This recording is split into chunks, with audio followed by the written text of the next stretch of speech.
Hej, përshëndetje miq, sot do ju tregoj se çfarë bëju me Lorin kur nuk kam organizime paradite dhe nuk e çoj as në plazh. Këtu e kam marrë me vete sot në mëngjes pasi bën disa pazare dhe si përfundim pas pazareve shkuam të pim një kafe te Flagship Center këtu në Durrës, duke qenë se ka një kënd të vogël Lorash në katin e parë.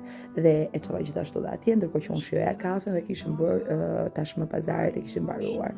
Si shikoni Loren po kënaqet, po luan. Okej, është pak fëmijë i lëvizshëm dhe zihet me fëmijë të tjerë her pas here, por që e menaxhojmë situatën me qetësi. Këtu po luan tek rreshqicia, është një ambient i freskët, nuk dua ta çoja te Blue Star, duke qenë se në Blue Star është çdo fundjavë me mua prandaj.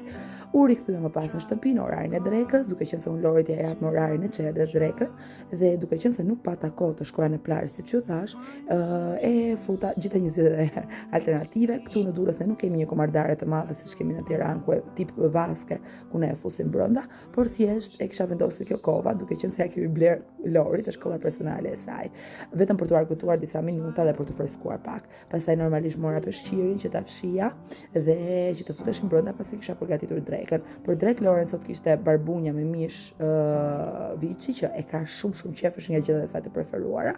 Dhe Loren, duke qenë se shkon në çerdhe për një vit, është mësuar që një aksident i vogël, është mësuar që ta haj vetë gjellën e saj ose drekën më saktë. Vetëm ndonjëherë paraditeve kur nuk e do tërshërën apo diçka tjetër e ushqej unë. Pastaj si përfundim Lori arriti të flinte gjumë dhe u qetësuar për 3 orë në vazhdim. Ju përshëndet.